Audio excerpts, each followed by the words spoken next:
আমি আমার মনের কথাগুলো এই খামের মধ্যে ভরে তোমার হাতে তুলে দিলাম। মেঘ, I love you.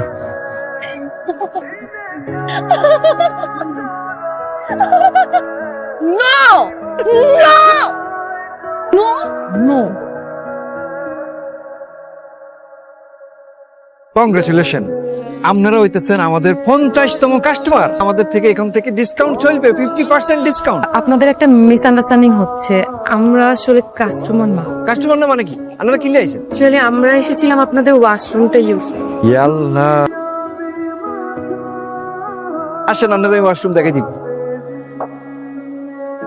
এইটা আপনার জন্য। আমার জন্য থ্যাংক ইউ। খেয়ে জানাবেন কেমন লাগলো। আপনি এখানে? কিন্তু আমি তো আপনার কাছে আসিনি, আমি এসেছি আপনার রেস্টুরেন্টে কফি খেতে। এসেছি একটু একা থাকার জন্য। কেন, আপনার কি আজকে মন খারাপ? আসলে মেয়েদেরকে না, মেয়েদের মন খারাপ কিনা সেটা জিজ্ঞেস করে কোনো লাভ নেই। আর বিনা কারণে মেয়েদের মন বেশিরভাগ সময় খারাপ থাকে।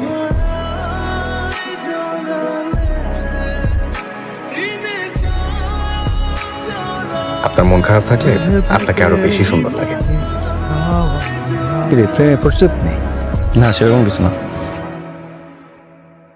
এত দেরি করলেন কেন? সে কখন থেকে আমি আপনার জন্য অপেক্ষা করছি। কি করব বলুন ম্যাডাম, টিউশনি শেষ করে বাইরে তখন ঝুম বৃষ্টি। আমার জন্য তো আর গেটের বাইরে কেউ মার্সিডিজ নিয়ে দাঁড়িয়ে থাকবে না, তাই ঝুম বৃষ্টি মাথায় নিয়ে কাদা জল ভেঙে গরিবের গাড়িতে মানে দু পায়ের উপর ভরসা করেই আসতে হয় আপনার আমন্ত্রণ রক্ষা করতে। ভিজে গেছো দেখছি, কাছে এসো তো, রুমাল দিয়ে মুছে দে।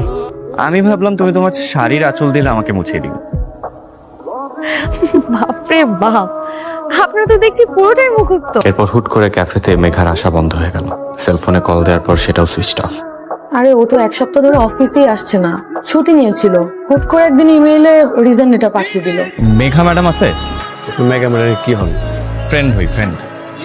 আপনার দেখে তো মেঘা ম্যাডামের ফ্যান মনে হয় না। আপনার এত কিছু তো বোঝার দরকার নাই। আঙ্কেল, তুমি কি আমাকে চিনো? আমি তো তোমাকে চিনি না, তাহলে আমাকে খুঁজতে এসেছো কেন? তোমার নাম মেঘা? হ্যাঁ, আমার নাম মেঘা। আমি তোমার মতোই একটা মিষ্টি প্রিন্সেসকে খুঁজছি। ওর নাম কিউ মেঘা? আমি জানতাম আপনি আসবেন।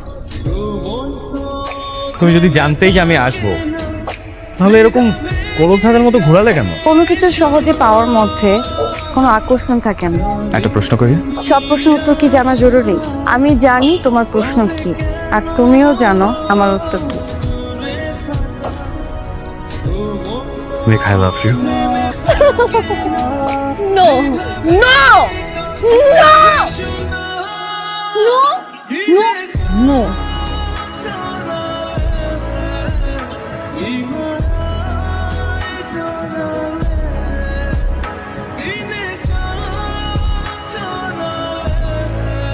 ভাইয়াকে আমাকে ডেকেছেন?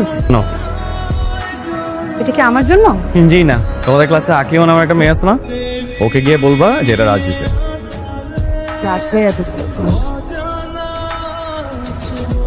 তুমি যতই নিজেকে লুকিয়ে রাখো, আমার চোখ তোমাকে ঠিকই খুঁজে নিয়েছে। ছুটির ঘন্টার পরে আমি তোমার অপেক্ষায় থাকবো। আকলিমা, জানো তুমি যে আমাকে লুকায় লুকায় দেখো, এটা কিন্তু আমি ঠিকই বুঝতে পারি। সরি। হ্যাঁ? আর আর হবে না। আরে দেখো, আমার খুব ভালো লাগতো তুমি যদি নিজে থেকে এসে আমার সাথে কথা বলতো। কেন জানি তোমাকে আমার খুব ভালো লাগছে। আমি জানি তুমি সায়েন্স ডিপার্টমেন্টের সবচেয়ে ভালো স্টুডেন্ট, টপার, খুব ভদ্র মেয়ে, কিন্তু আমি এটা জানি না তোমাকে আমার কেন ভালো লাগছে। এই বইটা তোমার জন্য। বললাম বাসায় যায় তারপরে দেখুন। আমার মনের সব কথাগুলা এই চিঠির মধ্যে লিখছি। I love you. তুই বাজিতে দিচ্ছস? ও মারে, কি প্রেমের চিঠি! মাত্র 2 মাসের ব্যবধানে ফকিন্নি মেয়েটার প্রেমের ফাঁদে ফেলাইছস। কলেজের এই বিশ্রী মেয়েটা এখন তোর প্রেমে হাবুডুবু খাইতেছে। তুই কি পাগল? তোর এই চেহারা নিয়ে তুই রাজের সাথে আসছস প্রেম করতে? হ্যাঁ, নাই তুই নিজের চেহারাটা দেখছস? আর আয়নাও তো তোরে দেখলে লজ্জা পাবে। তোর নাম যেমন খ্যাত, তুই নিজেও একটা খ্যাত। যেই না চেহারা বা ঢং কিসের, করে কান্দে।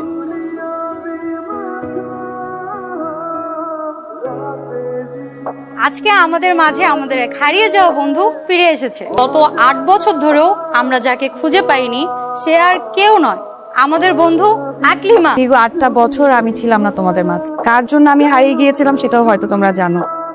নিজেকে এতটাই পরিবর্তন করেছি যে আমার নামটা পর্যন্ত আমি চেঞ্জ করে ফেলেছি। এখন আর কেউ না আমাকে ডেকে বলে না যে এই তুই বিচ্ছিরি, তুই কুচ্ছি, তুই সর।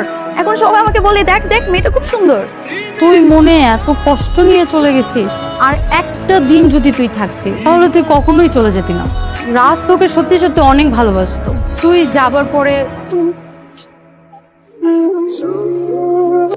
হে আকলিমা কই? তুমি ওকে কালকে যে পরিমাণে অপমান করছো, ক্লাসে আসার কোনো পরিবেশ রাখছো?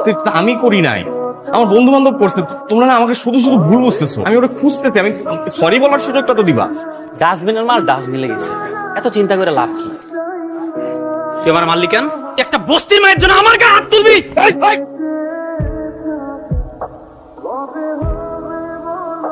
ভাই এটা এটা আকলিমাদের বাসা না? না, চলে গেছে। চলে গেছে মানে কই চলে গেছে? কিছু যায় না। প্লিজ তুমি একটু আমাকে আকলিমার কাছে নিয়ে যাও প্লিজ। আমি ওর পায়ে ধরে মাফ চাও। আমি কিন্তু ওকে সত্যি সত্যি ভালোবাসছিলাম। আমার ভালোবাসা কোনো দিক থেকে মিথ্যা ছিল না। ওর সাথে মিশার পরে আমি সত্যি সত্যি ওর প্রেমে পড়ে গেছি। তো আমাকে একটু ওর কাছে নিয়ে যাও প্লিজ। ভাইয়া আমি সত্যি জানি না আকলিমা কোথায়।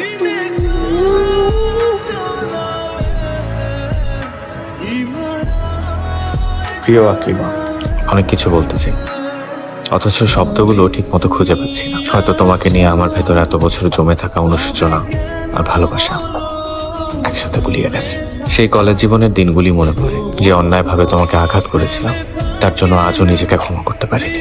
তোমার চলে যাওয়ার পর আমি প্রতিদিন একটু একটু করে ভেঙে পড়েছি। যতবার তোমার কথা মনে পড়েছে ততবার নিজের প্রতি ঘৃণা জন্মেছে। তবুও নিয়তি আমাদের আবারও মুখোমুখি দাঁড় করিয়েছে। তোমার সাথে ক্যাফেতে প্রথম দেখা হওয়ার দিনই আমি চিনে ফেলেছিলাম তুমি আমার আকলিমা। তুমি না চেনার ভান করাতে আমি দেখতে চেয়েছি আসলে তুমি কি চাচ্ছ, কেনই বা পরিচয় লুকাচ্ছ। মেঘা বা আকলিমা যেই হও না কেন, আমি তোমার কাছে ক্ষমা চাই। কিন্তু বিশ্বাস করো, আজকে আমি আর সেই ছেলেটি নই যে তোমাকে অবহেলা করেছিল। আজকের আমি শুধু তোমাকেই চাই। তোমার হাতটা ধরে জীবনের পথ একসাথে হেঁটে যেতে চাই।